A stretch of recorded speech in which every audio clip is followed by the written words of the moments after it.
No matter how much you like business, if you don't invest in thyself, you don't build your skills, you will never, never grow that business to any level. I've never seen a business that has grown more than the skills of the people working for or in that business. I have never seen it. You see any global company making billions, any company making millions, anybody succeeding around you, check their knowledge. There is something they know and they are doing. There's a skill they are so good at that you have no idea or you are not good at.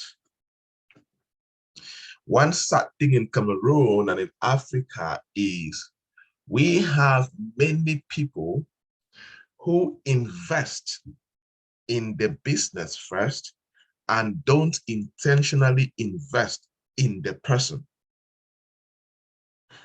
Actually, to succeed in business, it is the formula should be invest in the person first before you invest in the business. That should be the formula. But unfortunately in Cameroon, somebody gets money, has an idea, they go and set up the shop first before they start learning how to do marketing. They start learning how to acquire customers. They start learning what it takes to manage. Some don't even learn, and they try to learn in the process. They try to do try and error. They lose money in the process, all of that, before they finally learn from experience. Meanwhile, they have lost money and they have wasted a lot of time to succeed. So we are now in volume 5 of me training you about these critical skills for business result acceleration. What have you done with them? What results have you experienced with them? Which ones are you specifically implementing and you know inside of you that you are doing your best to execute and you are seeing changes? If not, I will teach you. And you know the funny thing, many of you even get to attend this live. People who just get to buy these courses and study on their own get to share incredible testimony. I'm like, for just watching this course. So I am just hoping that you are experiencing life-changing results like what others are doing or like what I expect you to do as a business person. So let us look at the volume 5, the set of skills that I think, and this volume 5 still falls under strategic soft skills. We have looked at the soft skills in general, volume 1 and volume 2. We have looked at the digital skills. We have looked at now the strategic soft skills. And again, as I said, from volume 1 right up to volume 5, these skills are critical for anybody to rise in business. If you are not good at almost all of these skills, there are certain results in business you will never attain. Because the quality of the results, the size of the results that you can produce in your business directly relates to the level of competence that you command in terms of soft skills and hard skills in your industry. So, ladies and gentlemen, you and I need to upgrade and rise so we can be able to go to the places we desire to be. So the first skill under volume 5 is the skill of designing and executing marketing campaigns.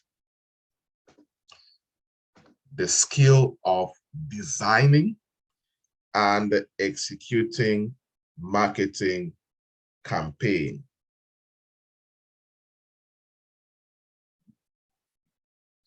The skill of designing and executing marketing campaign. You know, let me show you guys something, a message that is coming in right now. And it's possible to show like right now. Okay, I want to show you guys something. How you see how valuable it's a skill that you can also still make. You can become a marketing campaign consultant. This is, look at this, 4:39 a.m. This is somebody in the US. He want to do a program somewhere, I think in Zambia or somewhere. And he has been trying to reach me like since Tuesday. I have been so busy to really attend to him. And he has a business proposal, and he wants me to do, what he needs is a marketing campaign to do an event in Zambia or Sierra Leone like that. So it's also a skill that is not just for your business. So you can have your own business, but you don't know, you don't know what to do with it. You cannot make a lot of money from it because you don't have the skill to make it go massive, to execute it. Now, if you look at what he's saying, he has designed it already. Now, you know, I'm talking about designing and executing marketing campaigns. For this one, he has designed the marketing campaign. What he needs now is somebody to lead the team to execute the campaign. And to him, he thinks I can execute that campaign. So there are people, there are business people that have excellent products, excellent ideas, excellent events programs and all of that. But just how to structure it, to implement the campaign that can produce results is a very big challenge for many of them. And it's the same for you listening to this. There are many of you that have good services, good products, good programs that if you were really good, you know, the last summit that we had, the Peak Performance Summit, somebody reached out to me and said, he likes the way I strategically campaign that thing until people are feeling guilty not to attend. Oh, of course, the way I campaigned that whole idea, it was carefully crafted. The concept of that campaign was carefully crafted.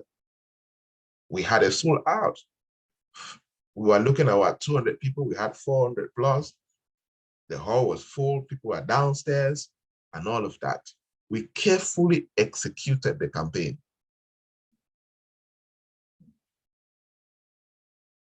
There is no way you will really shine in business if you don't know how to design and execute a marketing campaign.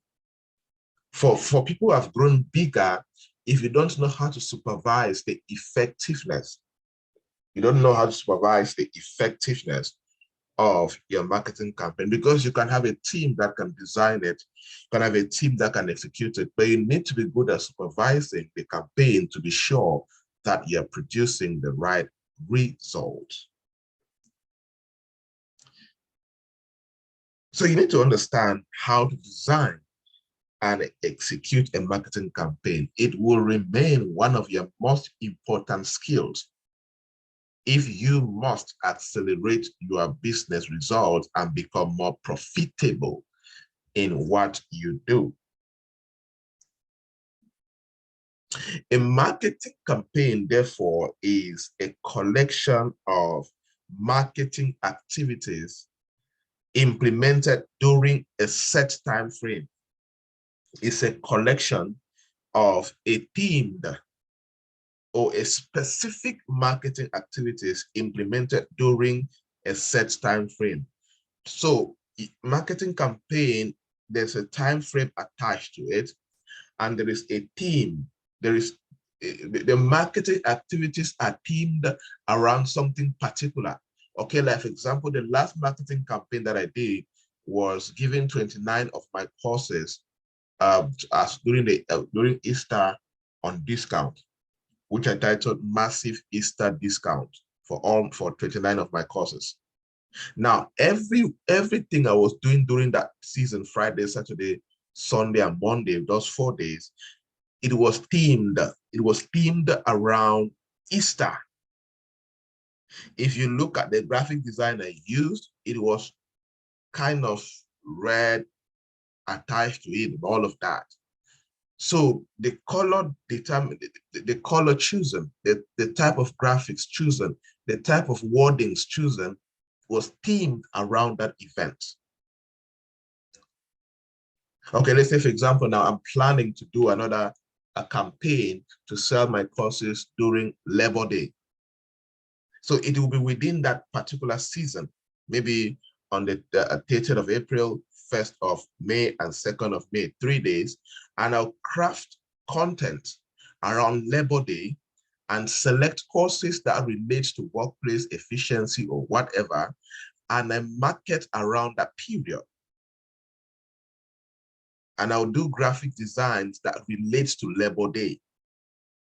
So you see, a marketing campaign is a collection, content, flyers, actions, whatever, wordings, everything themed around a situation or marketing activities implemented during a set time frame.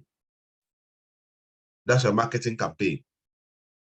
Many of you need to start investing. I've made money from marketing campaign. Like just the last Easter, my course, I made over almost 300,000 francs in 3 days selling courses. And there are many other campaigns I've made sales, hundreds of thousands, even almost up to 1 million in sales just from selling, creating campaigns 2 days, 3 days, and creating them around a particular theme of activity and being able to make sales. That's a skill that many of you need to learn. You have very good products. You have very good products. Akem production into photography can decide, okay, Labor Day is coming.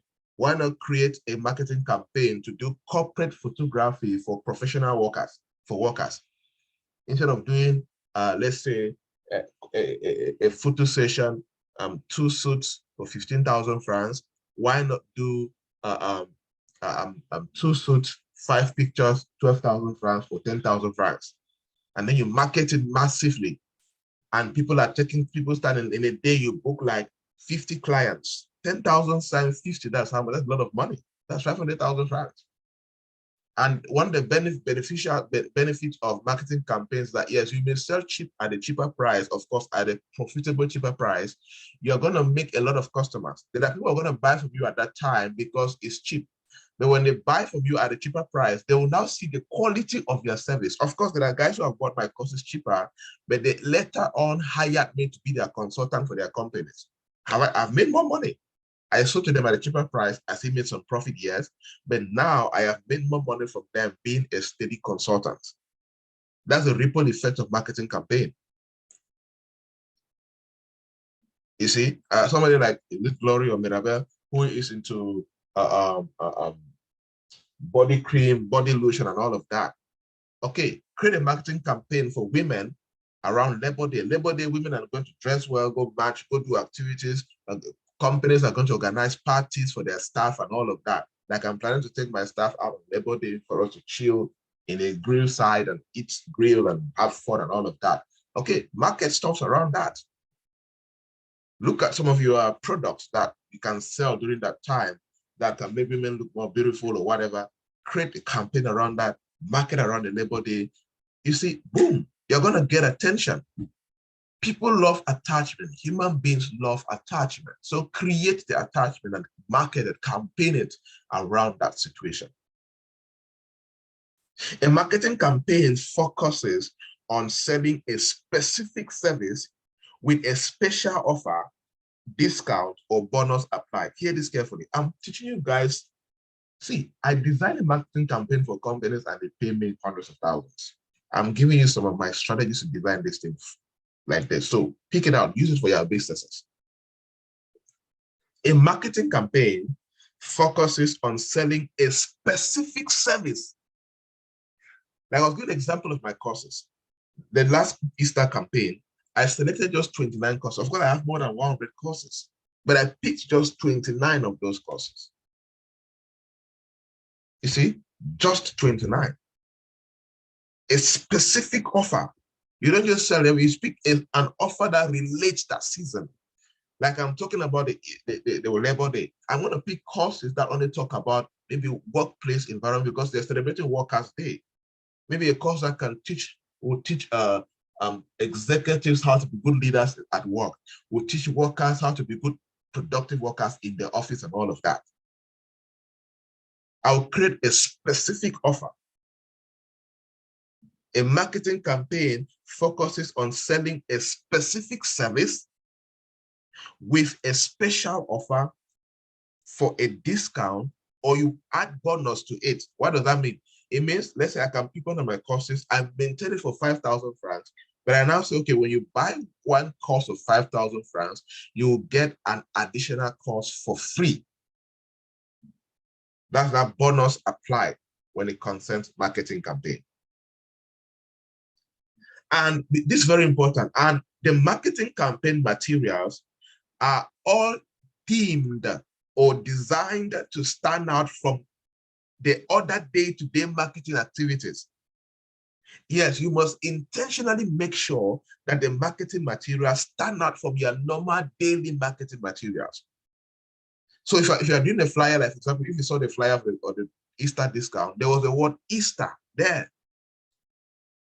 So, and the colors were different. The wordings on the flyer were different from my normal daily flyers that I share. It's intentional. So you need to make sure that the marketing materials are themed or designed to stand out from the other day-to-day marketing activities that your business will be doing. You also need to make sure that the campaign has a start and ending date. Yes, every marketing campaign must have a start and ending date. Let's go back to my last campaign again. If you notice that I said we'll start on Friday to Easter Monday to create that scarcity. Let people know. There are people who bought on Easter Monday at night, like people who bought in the night, just to make sure that they don't miss that Easter Monday. Many write me and ask, so sir, if I don't buy today, Monday, somebody wrote me in the morning and asked, if I don't buy today, what is the original price that I'll buy from tomorrow? I said, from tomorrow, you will not buy one course of 5,000 or 10,000 francs, depending on the cost. Therefore, Easter campaign or discount, all courses cost this amount. The same price for all courses. But on normal days, some are 5,000, some cost 10,000 francs. Before she paid her course around 10 p.m. in the night and collected her courses. Start and end it, create scarcity, create pressure. Because one thing you must be good at as a business person is to pressure somebody to give their money to you. That's why you don't understand how people, since scammers and dealers 419s, they're always pressurizing you. It's a skill. The faster the money leaves the customer's pocket and enter your pocket, the better for you. Your marketing campaign should have a starting date and an ending date because a deadline creates urgency and encourage people to opt in and take advantage of your offer. Yes, it's your job. You need to reduce the time that money should stay in their customer's pocket. It should be staying in your air-conditioned bank account or air-conditioned pocket. That's your job. Okay? And it's very important to outline your marketing campaign goals and objectives. The goals could be, okay, you know what? As a result of this campaign, I want to sell 1,000 units. I would like to sell 800,000 francs, and I would like to get 5 additional steady customers who consistently buy from me as a result of the campaign. I would like to generate 5,000 visits to my website. So you need to set objectives that you use a marketing campaign to achieve. Then you map out your marketing activities. You map out your marketing activities. For example, like when I designed the Easter stuff, of course, I shared with the team, with a training team. I said, okay, this is what we need to make sales. Easter sales, and you guys need to, I send the flyer to them, I send the content to them. So, okay, you need to start promoting every day till Easter Monday, 3 times a day till Easter Monday. I also have to map on my own activities. Okay, from Friday, Saturday, and Sunday, any content I create, I will indicate that I'm giving out all my courses or 9 of my courses for discount as called Easter Sunday campaign whatsoever. You see? Yes. So you must map out marketing campaign activities. Let it be structured. Very important. Then from there, you need to successfully implement your marketing campaign. You must discipline yourself. People have good plans, but they don't know how to implement it. Self-discipline is very important. Having a timeline is very important in implementing a marketing campaign. Have a timeline. Morning, 7 a.m., what do you do? 1 p.m., what do you do? 3 p.m., what do you do? Are you going to do live videos? Are you going to, like, I designed a marketing campaign for a company, and one of the things I asked them to be doing is doing live videos every evening for 10 days. I'm sure some of you might have seen, like, sometimes even MTN or Nextel, they'll get their marketing team to do live videos to answer questions, live, and all of that. That's part of marketing campaign activities. So you will have a timeline and have an action plan of how you will implement your marketing campaign. So that is the first skill under Volume 5 when it comes to the critical skills for business acceleration. Who has learned something new so far?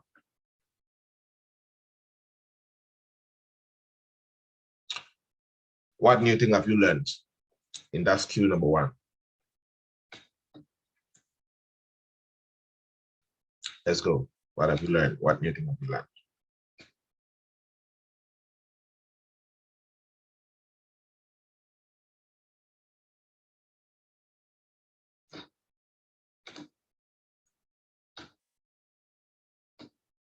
Okay, setting objectives for marketing campaign. Yes, who else? Intentionality while designing a plan for marketing, timeline and marketing. Yes. How to create marketing campaign with scarcity. Yes, very important.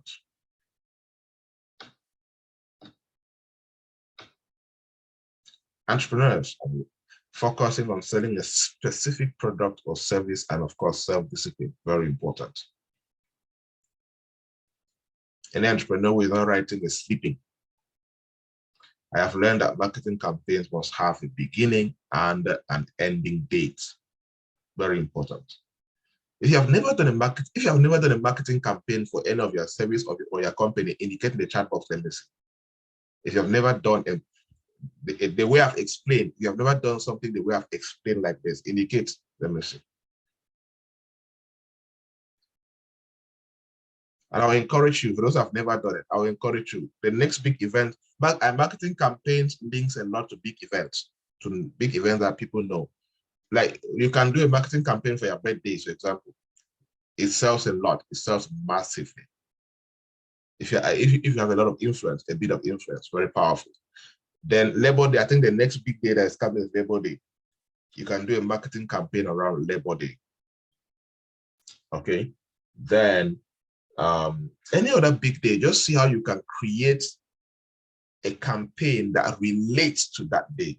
Yes, start mapping out for Labor Day marketing campaign. I'm happy to hear that somebody already thinking of doing that. Beautiful. All right, so wake up, guys. You guys have been sleeping on money.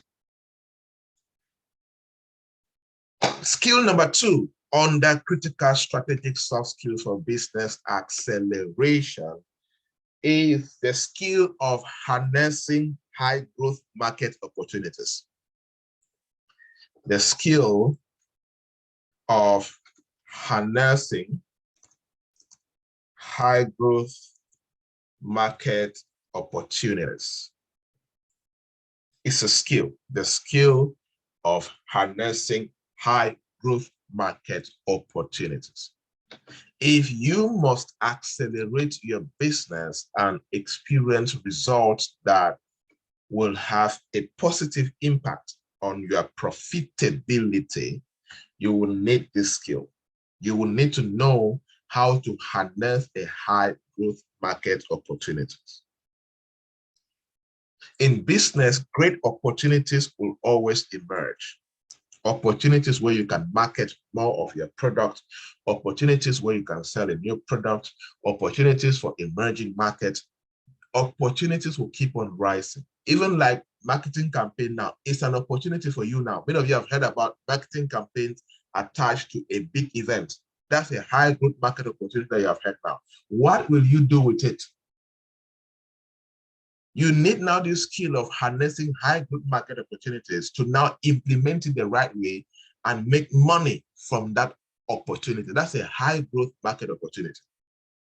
Or we're talking about Labor Day right now.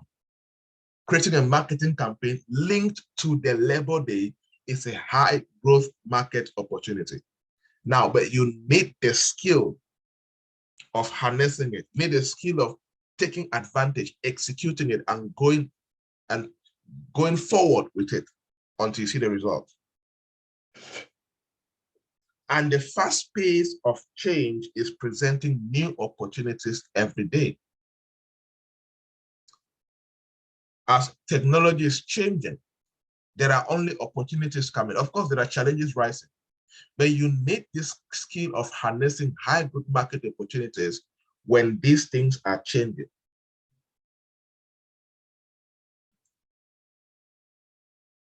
So it becomes very important to know how to build a local market knowledge base. It's very important. One of the best ways that you can harness high growth opportunities is for you to have knowledge about your local market. Have the right knowledge about the Cameroon market. Have the right knowledge about your target market.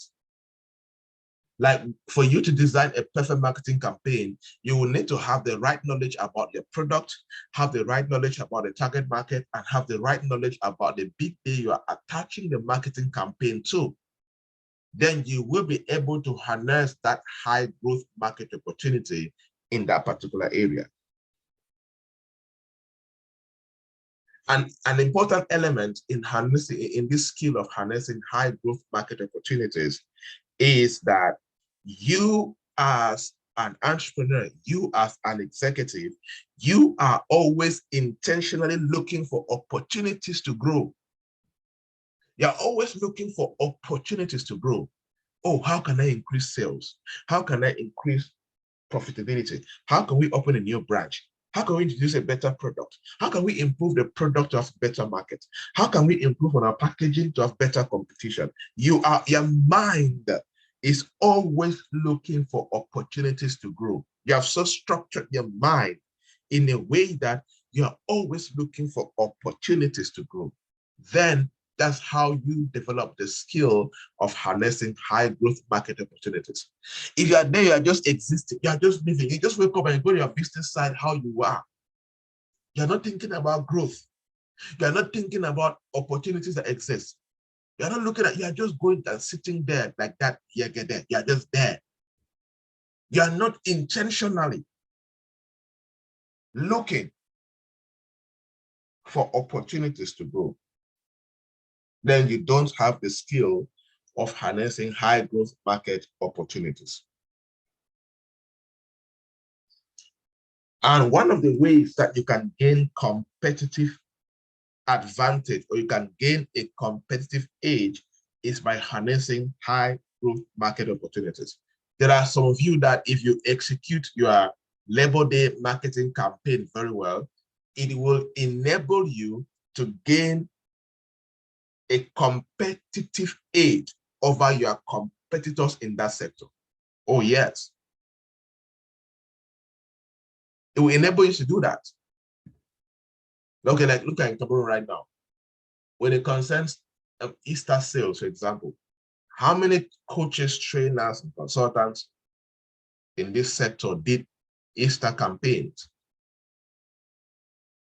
Even if people did not buy, there are many people that read about the courses I can provide. The 29 courses, they read about them.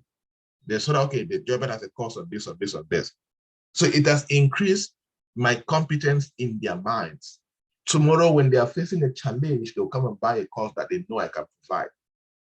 Or some are gradually saving money one step at a time to come and buy the course tomorrow, next week, whatever time. It's going to happen.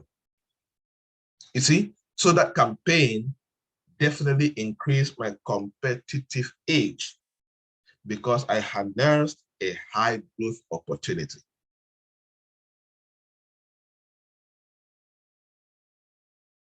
Again, this particular skill, for you to be effective in this skill, you must have the mindset of growth. This skill is related directly to the quality of your mindset.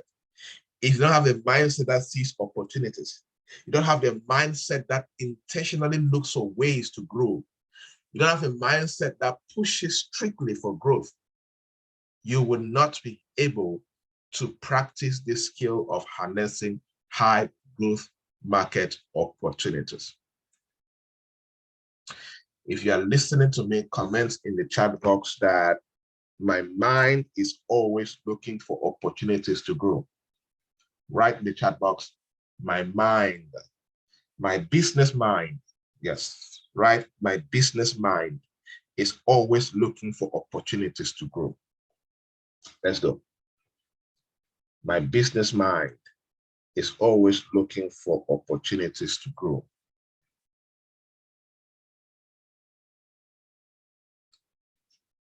Yes, your business mind needs to always look for opportunities to grow. That is how you harness this particular skill. Strategic skill number 3 in this volume 5 that we are talking about. Strategic skill number 3. The skill of behavioral design. The skill of behavioral design. The skill of behavioral design. The skill of behavioral design. Yes, this is a skill that's going to take us a few minutes to break it down well. Please, if you are distracted, don't be distracted with this particular skill. You need to get it. Under this skill, I will teach you how to design behavioral change, and I'll teach you the stages of behavior change. If you are in business and you don't understand the science of changing behavior, oh, something is wrong with you. You will need to know how to change behavior of your team members. You will need to know even how to change the behavior of your customers. You are a principality in business if you understand how to design behavior, if you understand the process to go through to change somebody's behavior. It will contribute a lot to your business.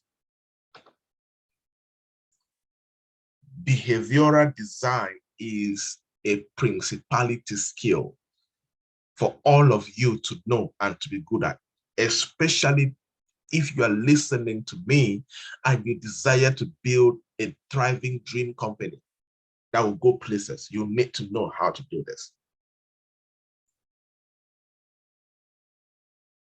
Behavioral designers combine psychology, design, technology, and creative methods to find out why people do the things they do and to figure out through experimentation how to activate them to change their behavior.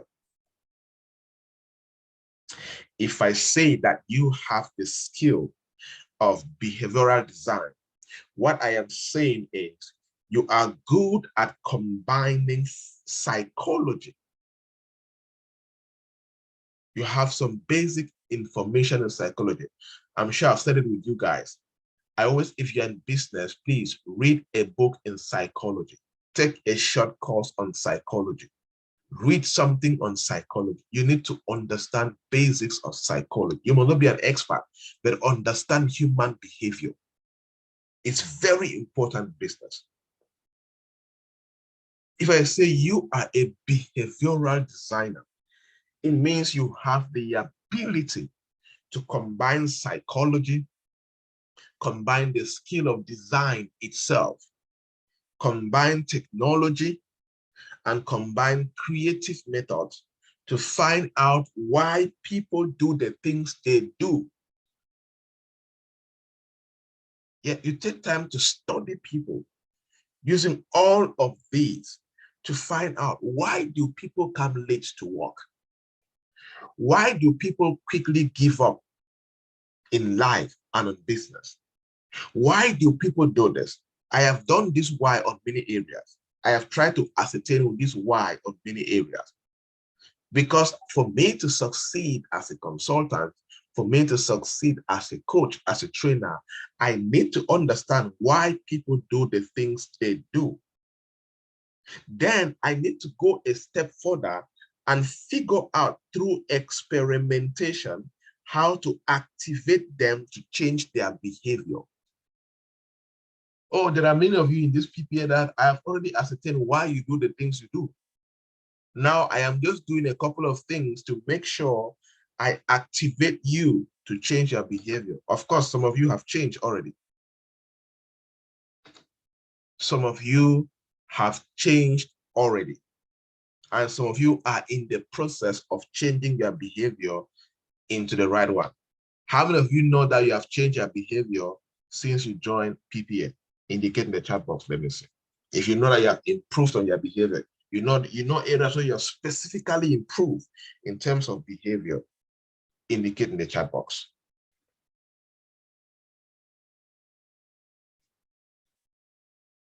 You see, many people have improved on their behavior. Some say lots of changes, many areas, and all of that. Of course, it did not just happen by chance. I try to understand how you comment. I told you guys many times. I have gone on your Facebook pages. Sometimes I pick some of you, particularly in a day, I go on your status. I see how the things you write on your status. I see how you engage in the group. I go to your Facebook page, I see how you engage. I just try to know more about you, to understand why, to find out why you do the things you do. And then in the process, I now pick, okay, you know what, let us study this book. Oh, let us handle our now because let us teach. Like for example, these skills that we are now in volume 5. I've always had these skills in my phone, in my laptop. I've never trained it on with Zoom with any of you guys. But now after observing all of you who are into business and you run companies and you have your organizations, I now said these people like this, they need me to teach them some of these skills. You see, but for this to happen, like if I can categorically tell you that all of these skills I'm teaching you, all of you fall in one of these areas. It's not a coincidence. It is because I have done my best to make sure I find out, why do you guys do the things you do? Then I need to figure out through experimentation. Sometimes I write a short comment and I post on the WhatsApp group for you guys to react. So I see your mindset, I see your psychology. There's a lot. When somebody just writes a few words, you can reach somebody from there. You see? So you guys need to also develop the skill of behavioral design. Now, how do you design behavior change? There are 4 critical elements in designing behavior change. Entrepreneurs, executives, managers, supervisors, listen to me carefully. There are 4 critical elements that you need to go through in designing behavior change for your team members or for your customers. Number 1, understand the barriers.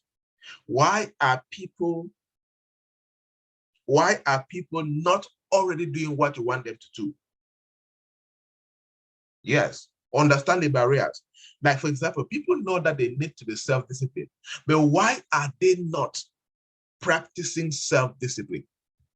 People know that they are not supposed to give up on life, but why are they still giving up? What is the barrier? So you need to understand the barrier. For example, there are many of you here that you are not good at being consistent. You are totally not good at all. But you know that consistency is important for you to succeed in career and business, but you were not consistent. What is the barrier? Okay, the barrier, maybe you have never had somebody to hold you accountable. Okay, create a PPA platform or create a morning school for 30 when they what? I've been doing this morning school, it's day 35 or day 36. I've even lost count of it. Waking up every morning at 4 a.m. for 36 days or 37 days to getting coached. That could be the platform now to hold you accountable as a bar, to help you overcome that barrier. You know that being consistent is important. You know that studying is important, but you have not been doing it. There have been a barrier. Maybe you don't have somebody to hold you accountable or to accompany you through that journey and teach you how to become consistent. So I understood the barrier, and I said maybe the barrier is lack of accountability. That's what they don't have. And that's why even PPA came into play. Because I've been wondering, like, why are many young people not understanding certain things about success? Why are they not doing it? Unfortunately, I wish we could have 1,000 PPA members to join. Unfortunately, they are not joining. That's still another barrier. They know that PPA can help them, but they are not joining. So, and one of the best ways to break this barrier is to do what? Is to create. You guys need to tell your stories and invite people to join the PPA Academy. The second element on how to design behavior change is to spot the opportunities. You must be good at spotting the opportunities. You must be good at spotting the opportunities. What does that mean? You must be good at looking at people. Where in people's patterns and habits is there an opportunity to change? Yes, you observe people's behavior. You observe people's pattern, and you will see an opportunity where you can cause change. You can look at somebody's lifestyle and you notice that, oh, this person likes outing. This person likes to be out there. Then we can decide to organize a master class by the seaside. And we try to, and we're targeting only PPA members who like to do adventures. You see? So you always see an opportunity. It is your job as an entrepreneur and as an executive to be good at spotting opportunities in the lives of your customers and your team members. So spotting opportunity means you observe people's patterns of living. You observe people's daily habits. And from there, you will see an opportunity where you can cause change to happen. That's why sometimes some of you, like mentees mostly especially, I get to just check out how they post on Facebook. I get to check out what the kind of things they post on their status. I get to just look at how they react to certain things. I am trying to observe patterns. I'm trying to observe habits. So from there, I can see opportunities where I can influence change. There are some of them, I'll just observe them for a while. And then I'll just send them a message, hi, I'm checking on you, how are you doing? It's not innocent checking. If I'm checking on you, I'm suspecting you.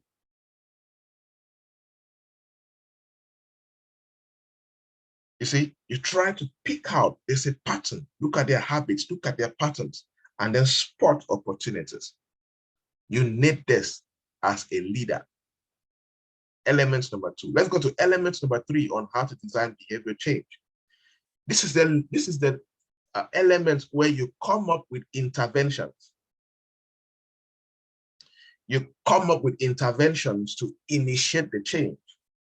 This is where you break the barriers and use the opportunities you have seen in element number 2 to design interventions. Oh, you have noticed this. Let's say, for example, one of my team members, let's say my team, for example, I've been observing them. And sometimes in the team, I pick out certain things that I'm going to teach them for 1 week, just short 15-minute sessions in the morning during staff meeting and devotion. I pick out certain key things and I handle with them in the morning for that week or for that 2 weeks or for that season. I am not just teaching out of nowhere. I am teaching from the place of, after observing them, I now come up with a training intervention. I now design the intervention in the form of training, or sometimes in the form of one-on-one with the staff to just understand them and re-emphasize certain things or communicate certain things that are important for them to know.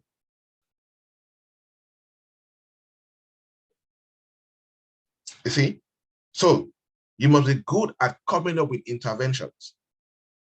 You have observed this. Stage 1 or element number 1, you have understood the barriers, why people are not changing. Step 2, you have observed their patterns of living and habits, and you have spotted an opportunity where you can initiate change. Step 3 is where you come up with the intervention. You design the intervention to now cause the change. Then step 4, which is very critical, is be consistent with your intervention. And in this area, you must remember that it takes consistency to build a new habit. Some experts say it takes 21 days to establish a new habit. Some say it takes 30 days. Some say it takes 60 days. Some say it takes 90 days. So me, I like to go with 90 days. Or for me, I like to go beyond 30 days. That's why I actually planned this morning school. And we're going to do morning school 4 a.m. for more than 30 days straight. We used to do just 18 days, 15 days, 5 days, and all of that. But for some people to really establish the habit of getting up early and learning the right things and reading books, they need to learn how to consistently wake up for more than 30 days. Then that habit will get into them. So you need to be consistent with the intervention. That is element number 4. One big intervention doesn't cause lasting change in behavior. Notice. Like, for example, I don't expect to come and do a 12-hour training with my team for 1 day and I expect them to change and have the mindset I want them to have. No, I have been training my team since last 2 years. Every morning I speak to them about something peculiar. That's how I'm transforming their mindset one step at a time. And that's how I'm getting them, of course, the way the whole of the team thinks now and the way they're committed to the work they do, it's better than what they were 1 year ago. It's better than what they were doing 2 years ago. Because it's a gradual thing. Every day we're doing something. Every day I'm teaching them something. It could be in form of a message, a short message in the WhatsApp group, in form of a 5 minutes training, or in the form of a structured training for 2 hours, whatever. Is or the intervention is designed, but it is consistent. Same for customers. There's a way we consistently educate our customers. There are some content we create and we share on all WhatsApp groups, on all our social media handles, not because we want to sell. We just want to educate our followers and potential customers to know. And we keep on doing that every day. Every day. So it is not possible to achieve behavior design without consistency. And remember again, one big intervention, like you cannot, like lifestyle, you cannot expect to go to the gym for 1 day and do exercise for 5 hours consistently and expect to have a perfect body. No. The person who goes to the gym every day for 10 minutes for 3 months will achieve the right body than anybody who goes to the gym once in 3 months or once a month for 3 months and do 5 hours. It's not going to work. That change only happens in a significant way when you do it gradually. Who has learned something so far on that behavior design as as one of the most important skills that you need to accelerate results in your business. Behavioral design is for big boys. It's for people who really want to build sustainable businesses, not for people who are doing stuff here up and down. This is for people who want to go places, who want to build something that will stand the test of time.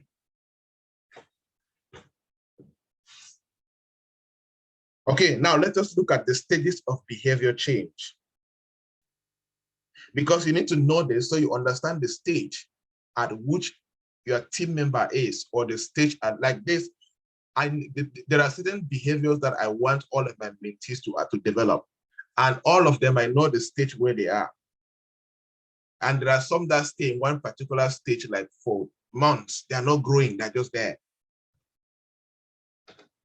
All right, stage number one in behavior change is for you to understand which stage that people are in, so you know what you can do to move them to another stage.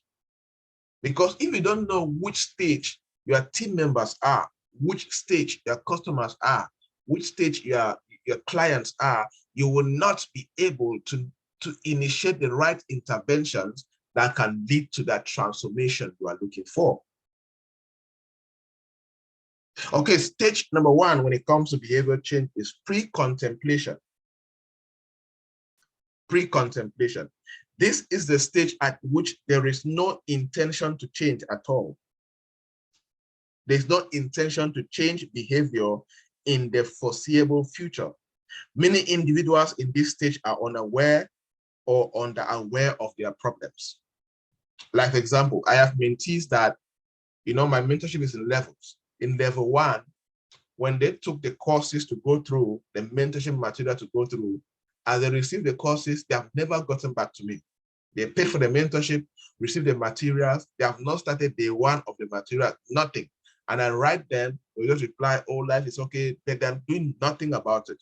At the end, you only hear of complaints, how life is hard, life is difficult, and all of that. You see, some people are in that stage. You will do follow-up, nothing is changing. At the end, you just leave it. Of course, mentorship is not coaching per se. You can only do your best and try to work with people who are ready to work with you. So many of them are at this stage, pre-contemplation stage. No intention to change in behavior in the next foreseeable future. You don't see that there's a possible way that they are going to change. In the near future, there's no possibility they're going to change, despite the follow-up that you can do. And at this stage, some are aware or some are even unaware of their problems. Some don't even know that their problem is poor self-discipline. They don't know that their problem is procrastination or laziness. Some know that they are lazy. Some know that they are not disciplined, but they don't want to change.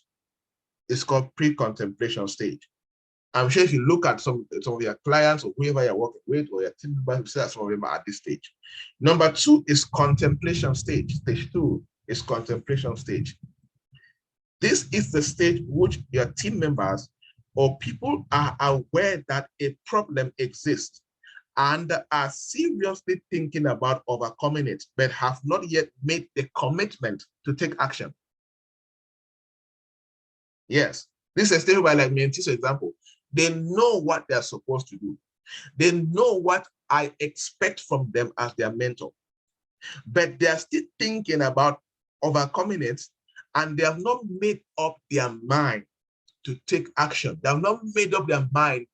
They have not made up the commitment to take action. That's contemplation stage. It's like your customers. You have customers, some customers, what they can call them potential customers.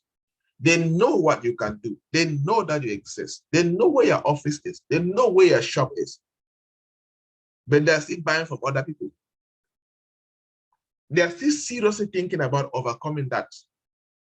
And they have not made up their mind, or they have not made up a commitment yet to buy from you. And if you know this kind of people, you need to take actions, especially customers. You need to take actions in that direction to influence them to start buying from you. Like mentees at this stage, I do my best to follow them up, check on them once in a while. What's happening? I've not heard from you. Then they'll tell you, oh, no, I'll start tomorrow, I'll start next week, and all of that. They'll keep on trying, that they have not yet made up their mind, and it is their responsibility. From my end, I can only do follow-up. Same like for a customer who is still contemplating. From your end, you can only do follow-up. You can only do proper marketing. You can only do proper branding to increase awareness and seduce them, for example, to come and buy from you. But the final commitment to make up their mind to take action is their responsibility. You can only do things around them to encourage them to make the decision, but the final decision is not yours, it is theirs. That's the contemplation stage. Stage 3, preparation stage.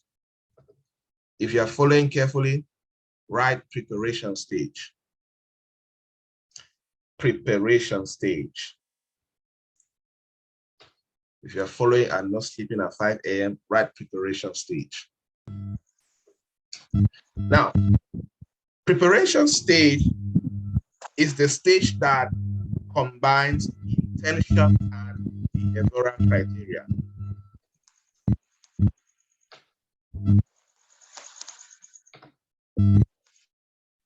This is the stage that combines intention and behavioral criteria. Individuals at this stage, employees at this stage, customers at this stage are intending to take action in the next month and have unsuccessfully taken action in the past year. They're already entered the intended stage. They're intending to take action, but they have been intending like that for the last 1 year. They have been intending, they have always been planning. I will, I am thinking of, I am going to. They have been intending for the last 1 year, and they're still intending for the next 1 month, for next week. Like some of you are here like that. There are many things that you have been procrastinating, and you're intending to do it next week. You have always been intending. You have not done it at all. Here you are like the chief priest of procrastination. In short, you even have a PhD in procrastination. You're always intending. The whole of last 1 year, you have unsuccessfully intended to take actions, but you have always been unsuccessful. That's your preparation stage. If you are in this stage, raise up your hand, don't lie. You have intended until, even right now you are still intending to do something that you have been planning to do last month, last year. Right now, you are still intending it. And that's why you're procrastinating your destiny. That's why you're procrastinating your success. That's why some of you, 1 year after, your age mates are 10 years ahead of you, but you are still in the same spot because you have been intending and not taking action. For many of us are the same age group. The difference is that I don't intend, I do it. If it enters my mind, sleep will wait. If it enters my spirit, anything will wait. I will get it done immediately. As I've made up my mind that I'm going to do 50 days morning school with you, except I'm traveling, except like the only reason we postponed the last few days was because I was in Ghana and I was training 5 hours every day, and I would have finished our 50 days sales. Nothing, I will not procrastinate it. Procrastination is too small for me to shift my destiny to wait. See, when you procrastinate there, it's like you're telling yourself, oh, let us, destiny can wait. Success can wait. Let us enjoy for now. Let us negatively enjoy. Because when you procrastinate, many of you procrastinate and you watch television. You procrastinate and you browse social media. You procrastinate and you gossip with friends. You procrastinate and you sleep. Don't you feel ashamed of yourself? You have been intending to do something for 1 year. What have you done with your life for that 1 year? You should look at your life. You should be ashamed. You should be very guilty. As some of you are saying, you should be very, very guilty. And you should be very ashamed of yourself. That as big as you are, as beautiful, as handsome as you are procrastinating. You're allowing ugly procrastination to destroy your life.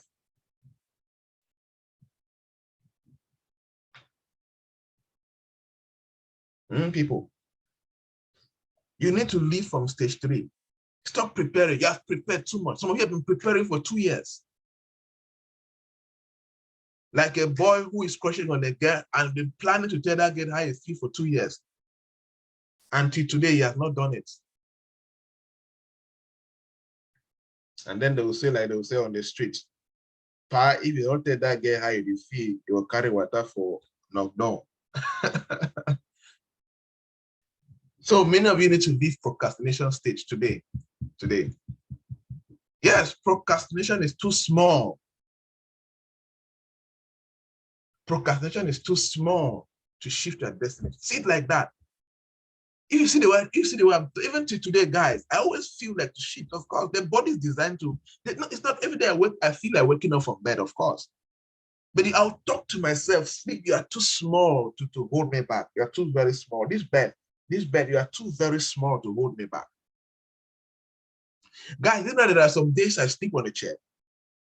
I sleep on a chair so that I want to sleep just for like 2 hours so that I can do something before morning reaches. Like, I'm not going to that bed. I will pass the night on the table. I'll sleep small on that table. I sleep very small like that. Then I wake up, I continue. Because I don't want to give sleep a chance to control my life small at all.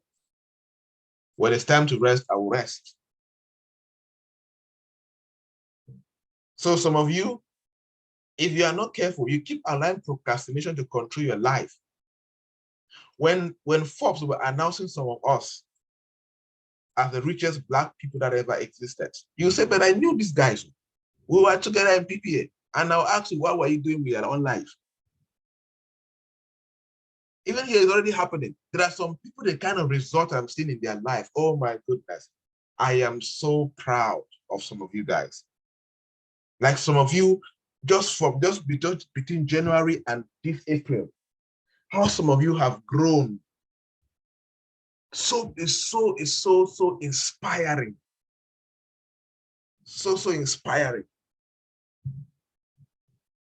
So inspiring. And by December, I'm planning for us to do a PPA party in December. And people are going to share their testimonies of transformation. When some people will share, you would like the way to.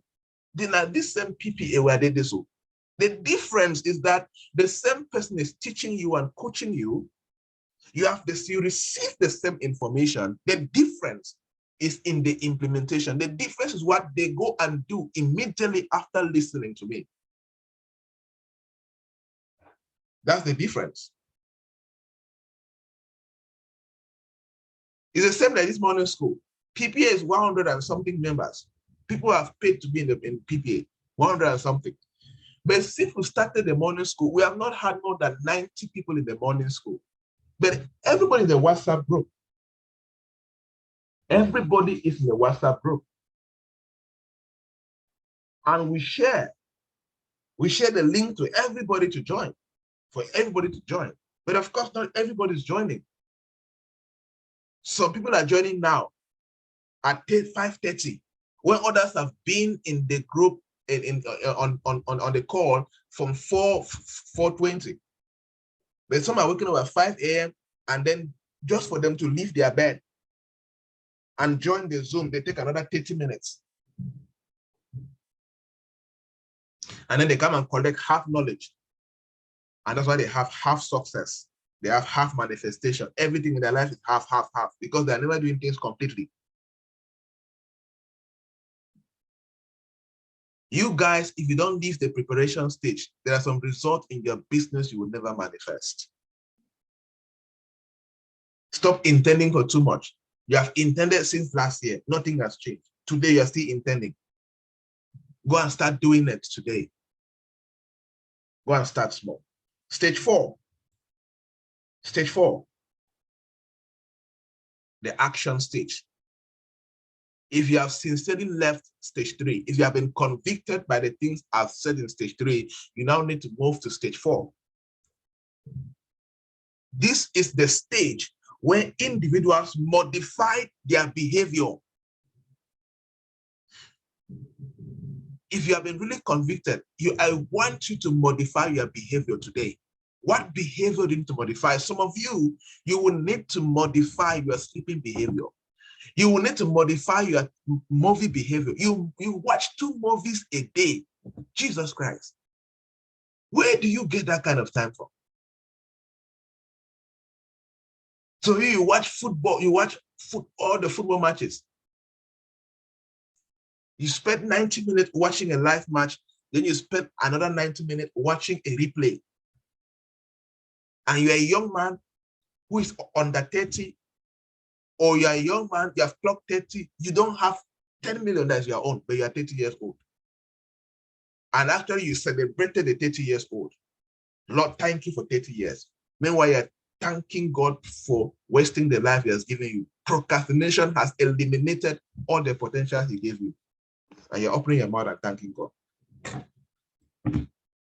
A young lady, you're celebrating, oh, it's good to 25. Yeah, I'm a big girl at 25, a big girl, big girl. Small master's degree you don't have. Small, you are 25, celebrating 25. You have never read more than 10 books in your life. You are 25, you have not saved your first 1 million as a young lady. You are 25, you can't even design a PowerPoint presentation.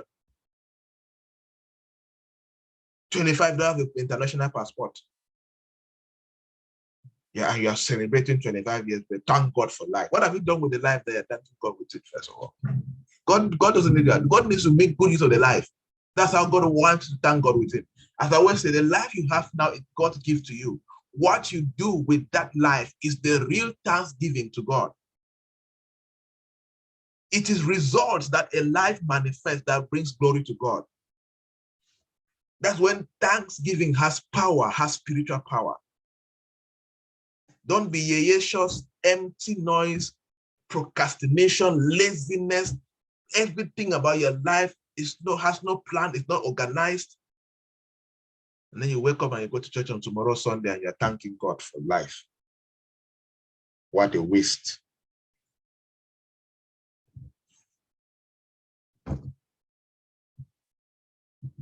What a total waste. You're disturbing God's ear every morning. Father, thank you for waking me up. What will you do that yes, God has woken you up. General grace has woken you. What will you do now that you're up? Procrastination. God has woken you up now like that. You now wake up Saturday, you now procrastinate the life God has given you. When you now go and sleep in the evening, you now lie down on your bed. Jakada, I'm tired. Father, thank you for today. You're thanking God for procrastinating. The whole Saturday you went around gossiping, social media, WhatsApping up and down, doing nothing that adds value to your life. You now thank God, Father, thank you for today. I'm so tired. Hey, babe. You see your life? But you want to achieve results. You don't accelerate career and business results with that kind of living. Many of you need to enter stage 4, the stage of action. This is a stage where you modify your behavior. Number 2, this is the stage where you modify your experiences. You modify the kind of things that you experience. So in stage 4, you're taking action to modify behavior. I've spoken about that. You need to modify your experience. For example, this is where you intentionally modify the kind of things that you experience. Number 1, you can modify your experience by reading books. Some of you, the only information you have in your mind is what you studied in school and your village life. How do you want to produce something from the wrong experience? You modify your experience by going to the right places. Example, if you have never done shopping in the supermarket, go and buy in the supermarket. Stop going and buying where you bargain. That's why you go to the local backside market. They want to get, they tell you 500, they want to bargain to 150. You are bargaining in a place where you see dustbin. Every place is dating. The woman selling to you is looking as if she has not bathed for 2 years. Yet every experience around you is poverty, poverty, poverty, poverty. How will your life change when everything you see around you doesn't make sense? At least dress up well. Go pick a Sunday evening. Go, even if it's Mambo, go and buy from Santa Lucia. Go and buy from Carrefour Market.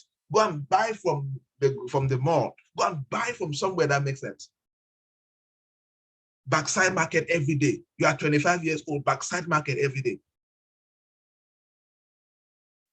Go and buy from a dirty, scattered woman. Dustbins there. They don't clean. The place is not even clean. It's smelling. Look at the kind of experiences you have in your head. Change the experience. Stop. Some of you need to stop entering public buses, classic buses. Go and enter VIP. When you're traveling, you're tightening in one year bus, tightening with some funny guys, smelling some dirty funny people who have refused to upgrade their own life. Go and pay a VIP bus, sit comfortably, have a unique experience. That's why you cannot wear a nice suit and travel. Because they will twist the suit in the car where you are. VIP, you cannot. Some of you start entering Cameco, start taking local flights. Experience it. You don't need a passport to enter Cameco from Yaoundé to Garoua, Yaoundé to Douala. Modify your experience. Modify your experience, guys. That's how you change behavior. So you need to push your staff to modify the experience. There are certain things I spend money on my staff, not because I have a lot of money. It's intentional. Like one of my staff, the last time that they went for a concert, he came and told me that was our first time to go to Bonamosadi. Can you imagine? Or to go to a PO, said that was the first time to experience something like that. Modify your experience. Get up one day, dress well, and go eat at La Falaise Hotel.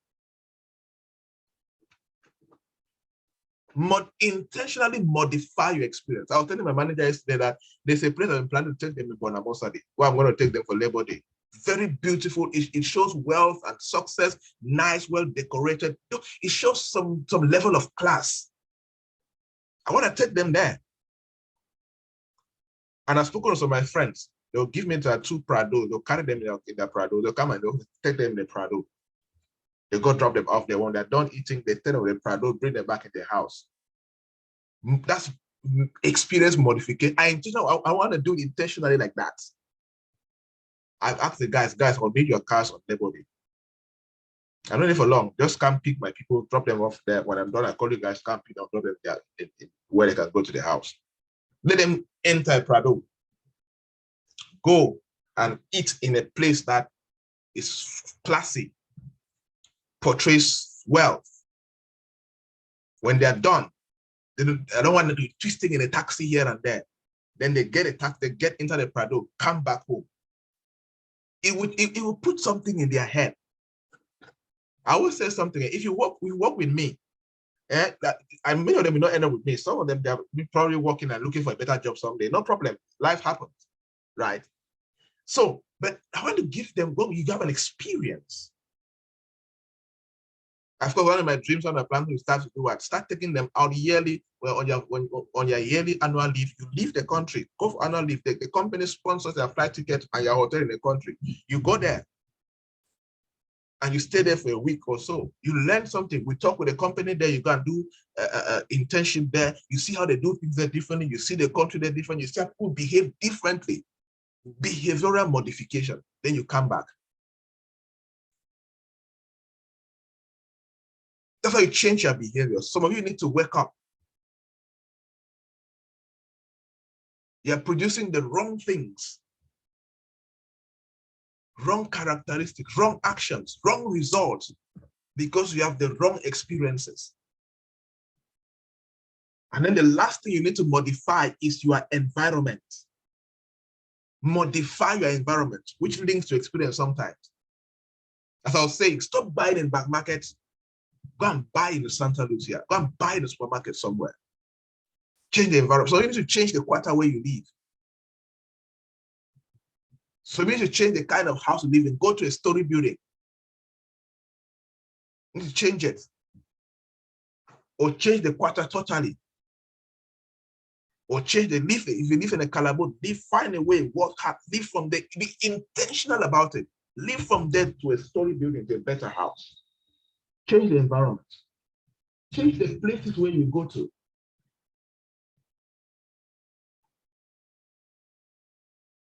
Intentionally go for an event that is classic. Pay for it and go there. Be in a unique environment. Some of you need to leave your father's house. Leave your mother's house. Leave your auntie's house. Stop squatting. You better go start with a bed on the floor and one pot, and you know that it is your house and you call the shots. That change of environment alone will modify a lot in your behavior.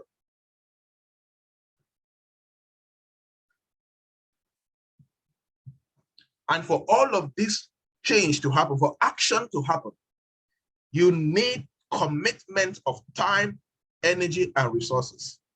In stage 4, you need commitment of time, energy, and resources. Number 5, the last stage when it concerns behavioral change. Stage number 5 is maintenance. This is the stage now where you maintain the new behavior.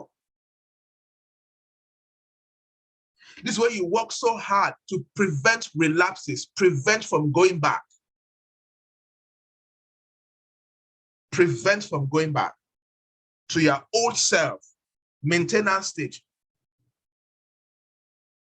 You need to enter and remain and maintain a certain lifestyle, only improve. Prevent relapsing to your old self. Prevent going back to your addictive behaviors. This is the stage where you maintain doing certain things from 6 months and above. That's how I always tell you guys. There are many of you here that because you wake up every morning now for 30 days, you think I have respect for you. Wait till December, you are still waking up at 4 a.m. Then I'll have respect for you. Yeah, by December, you are still waking up. At least for people, some who have been in the PPA since last year and they're still here now, yes, I have respect for them.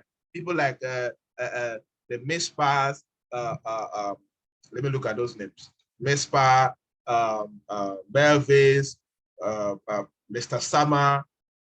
Who else have been here since last year and been waking up till now? Laurentine, Teresh, all these people that have been waking up since last year and they're still here. Yes, at least they deserve my, yes, Hedwig has been there. They deserve my respect. They've done it like for 1 year plus. They've entered the stage of maintenance. That's where they are when it comes to waking up in the morning. Now, all the other areas of your life, make sure you enter the stage of maintenance. But if you do this and then a few months after, you go back to sleep and wake up at 5 a.m. So the stage of maintenance can, like me, I'm not in the state of maintenance. I've been doing this for 10, 11 years today. So and the stage of maintenance will remain there till forever. So when you leave this stage, either you live and you die a happy person, or you live and you go back to stage 3, or to stage 2, or even to stage 1 self. But God forbid, you will not go back there. Grow forward. Yes, grow forward. Maintenance. Enter the stage of maintenance. So when you do this, then you are good when it comes to the skill of behavioral change. You know, see what I said? This skill is very important. Very, very important for your personal life, important for your career, and important for your business. If you want to accelerate your results, guys, pay attention to the skill of behavioral change. The next skill for volume 5 is overcoming past mistakes. Yes, it takes a skill to overcome past mistakes. It takes a skill to overcome past mistakes. The skill of overcoming past mistakes. See, guys, life is a great teacher. Life will teach you through lessons of good experiences and bad experiences. But we need to be careful how we handle bad experiences. Any bad experience you have gone through is not your identity. Like, for example, because you got in a relationship and you got pregnant and you gave birth out of wedlock doesn't mean that that's your identity. That was just an experience. That's just a bad experience you went through. And it's bad, of course, if the guy ran away and didn't show up, or the relationship got bad because the guy did something funny. That's just an experience. But don't let it kill you. Don't let it depress you. That is not your identity. Yet you can still rise from that experience. It is a skill because many people end up depressed and some even commit suicide because they lack the skill of overcoming that particular mistake. It is our responsibility as humans to examine ourselves, take actions, and overcome our past mistakes. And most importantly, when you overcome past mistakes, it helps you to prevent yourself from making further mistakes in life. You cannot change your past. You can only decide to have a better future from now, henceforth. And it takes intentionality. It takes you accepting that, yes, I have messed up, which is okay. I have messed up. But you see, because I have messed up right now, because this is my bad experience right now, doesn't mean this is my identity. I am going to be so successful because my real identity is that of success. So you can always intentionally change the way you think about your past. From today, intentionally change the way you think about your past. We need to start learning how to transform our past prison into lessons.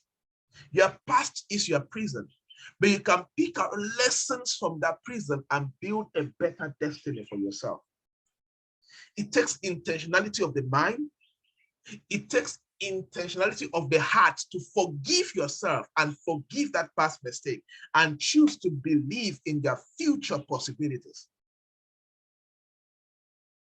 Your past is never coming back, guys. Your past is not coming back.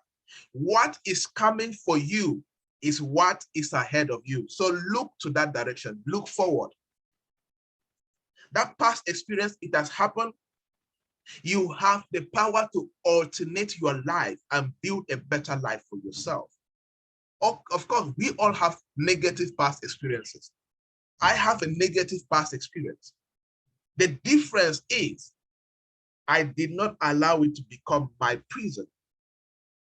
I used it to become my lesson and the building block for the future I desire. I am focusing on what is coming for me ahead, and I am looking only in that direction. So it takes intentionality to overcome past mistakes, and that is why it is a skill, because it requires a certain mindset, an intentional certain mindset. It requires a certain heart set, the heart set of forgiveness, the heart set of loving yourself, the heart set of choosing to have the right belief system about yourself and your future despite your past mistakes. This skill is very important if you must accelerate your business results. There are many of you not yet manifesting your true potential because you are still stuck in the past that happened. You still keep comparing yourself that you are that same person. You still keep feeling as if life is, that's the only thing that life can give you, which is that past. No, that's not the only thing. It is because you don't have the skill of overcoming that past. Now that you know, and you know the kind of mindset and heart set to manifest, overcome that past this very moment and choose to live a happy, free, fulfilled, successful, significant life from now henceforth. And the last skill under volume 5 is the skill of process to greatness. The skill of process to greatness. Many people don't know how to manifest their greatness because they don't know the process to greatness. In life, there are no shortcuts. Anything that is sustainable and that will last a lifetime takes process. And there are three critical elements I want you to know about this skill of process to greatness. Three elements. Please follow me carefully here. Three elements. Number one, the first element, relentless pursuit of excellence. For you to go through the process to greatness, you need to manifest relentless pursuit of excellence. You need to pursue excellence. You need to chase after excellence every day of your life. In other words, you are always improving on a daily basis. You cannot achieve excellent results in career and business when you don't pursue, you don't have a relentless pursuit towards excellence. You are not always improving on a daily basis. You will not be able to achieve or accelerate business and career results. The second element under this skill of process to greatness is attention to details. People that manifest greatness pay attention to details. They don't leave things to chance. They don't leave things to chance, no. They pay attention to every detail. In business, you pay attention to every detail, from finance to marketing to your team, to your vision, to your daily activities. You pay attention to everything. Your 1 minute has meaning. You don't waste your 1 minute anyhow. There is no way you will rise to greatness when you leave things to chance. You are disorganized. You don't pay attention to details and sort things out. For example, some of you, you got up late. And it's so normal for you. You are not even feeling convicted or guilty that, how did I get up at 5:30 now? It doesn't even bother you. That's a sign you don't pay attention to details. You use business money anyhow. You're not even worried about how you spend expenses. You don't even check your monthly expenses. How are we doing? Our expenses are increasing. You don't have no idea. You don't pay attention to details and you expect to rise. It doesn't work like that. Next, the third element under process to greatness is meticulous craftsmanship. Meticulous craftsmanship. I like to talk about craftsmanship, and I'm going to elaborate on craftsmanship. You cannot talk about greatness when you don't understand craftsmanship. Every great person is a craftsman. Every great person is a craftsman.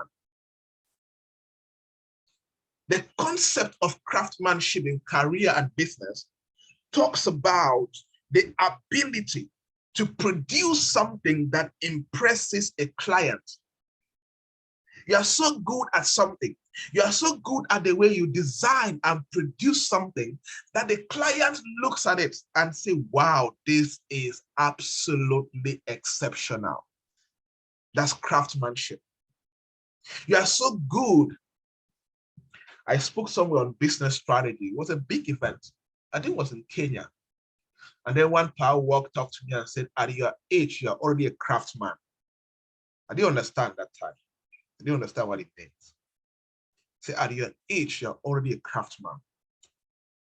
I like the way you walk through the process. You understand certain things. If I say that you're already a craftsman, as an entrepreneur, you're already a craftsman.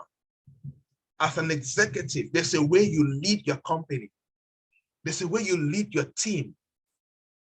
People are so impressed with the way you serve your client with class, with excellence. There's a way you serve your customer, and all they have to say is, wow, I have not experienced this before.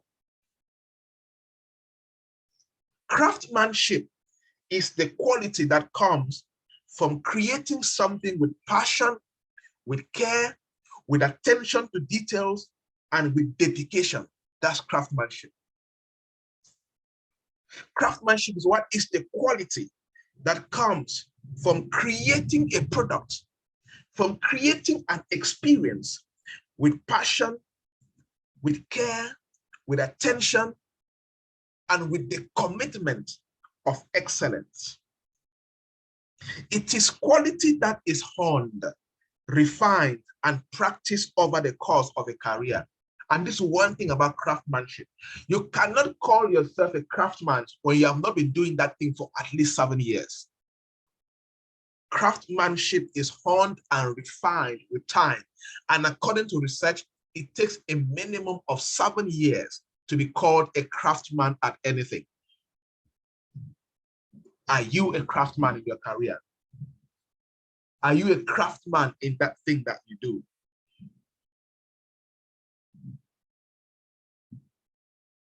In craftsmanship, it is the quality of your output that defines the experience. If you claim you're a craftsman, the quality of your output defines the experience of any other average performer, from any other average person in the same industry. The quality of your output determines your level of craftsmanship. The question I have for you is, what is the quality of your output? And hear this. Many of the foremost innovators of our time embody the mindset and the lifestyle of craftsmanship. Anybody you admire in any field embodies the mindset and the lifestyle of craftsmanship. From Steve Jobs to Elon Musk to Jeff Bezos to Mark Zuckerberg to Dangote to Tony Elumelu to whoever that you admire in business and career, if you check them carefully, they embody the mindset and lifestyle of craftsmanship. They are not driven solely by competition. Oh, no, no, no, no. People who practice craftsmanship, they are not driven by competition. No, no, no, no. They are driven by their own obsession with creating the best products and creating the best institutions. They are not driven by competition. Somebody like me, for example, I don't care what competition is doing. No. I am only obsessed with creating a better experience for myself, for my team, for the clients that we serve. When you operate from the place of craftsmanship, you don't do copy work. When you operate from the place of craftsmanship, you don't feel intimidated by any other human being. No, you are obsessed with creating the best products, the best service, the best experience, the best business that will ever exist. That is your obsession. With craftsmanship, perfection is the ultimate goal. But you understand that no human being can be perfect, but yet you still chase perfection because you know that as you chase perfection, if you miss out on perfection, you will achieve excellence. But when you chase only to be good, if you miss out on being good, you will achieve average. And when you achieve average, you have failed in life. So people with the mindset of craftsmanship, they chase perfection.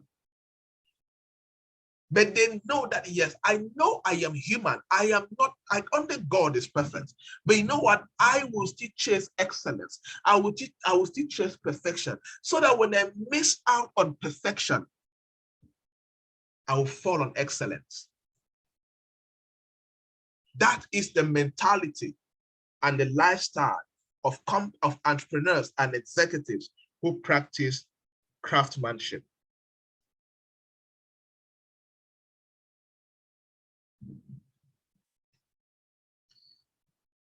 Although you know that perfection may not be achieved, but yet you still chase it.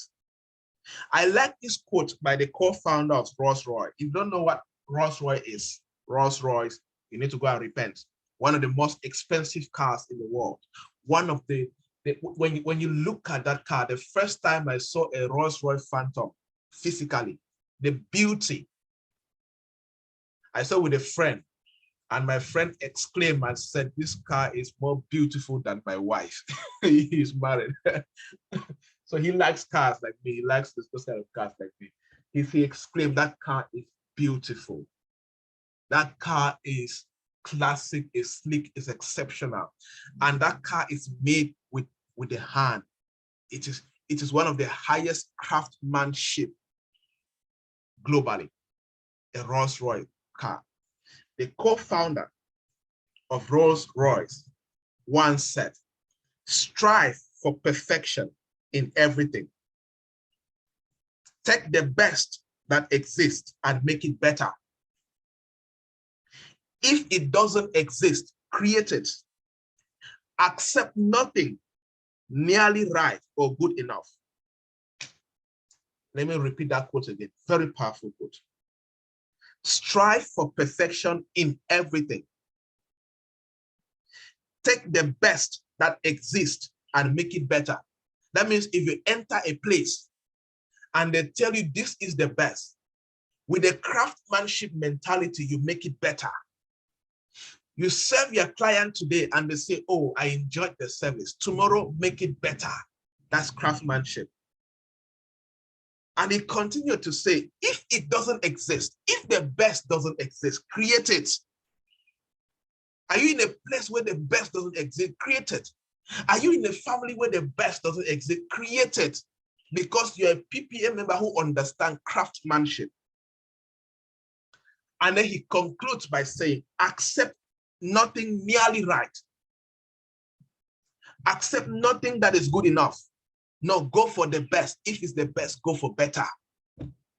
That is the mindset of people that practice craftsmanship. And the last soft skill that you need to understand in volume 5 is establishing laser focus. Establishing laser focus. It's a skill. We now live in a world where distraction is everywhere. We have like multiple social media platforms.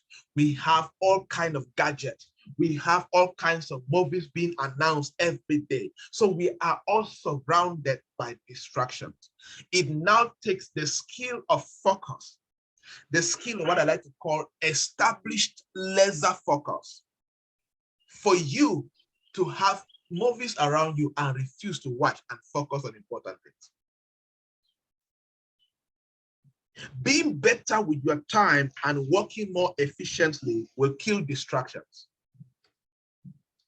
Being better with your time and working more efficiently will kill distractions. And doing more things in less time will eventually earn you more money. Yes, knowing how to do a lot of things. Any human being that can achieve more things within 24 hours will make a lot of money, more than any human being that wastes 24 hours doing nothing. That makes sense. Your focus, your laser focus, is your core center of activity. It's a way you have structured your life and you have dedicated your time to your core areas of activities. It is what attracts the right result and attention. Your focus, your laser focus, is your point of concentration. So you need to master this skill so that you are focused on your goals, so that you pay attention on the right goals. And that's why priority list is very important. Your focus will remain broken if you don't have daily priority list. You don't have weekly priority list. You don't have monthly priority list. You focus on your goals. You pay attention on your priority list only. You make the necessary adjustments in order to see your goals clearly. You make sure you shine your light, your energy, and your resources on the right goals. That is what focus will help you to do. Now, 3 critical elements to note about focus. Pay attention to your goals. Pay attention to your priority list. Daily, weekly, monthly, pay high attention to your goals or priority list. The second element, make the adjustments necessary to see your goals clearly. Yes, as days go by, you may get confused, you may get distracted. Consistently make adjustments to see your goals clearly and focus on your goals. Be okay to be dynamic enough to make adjustments.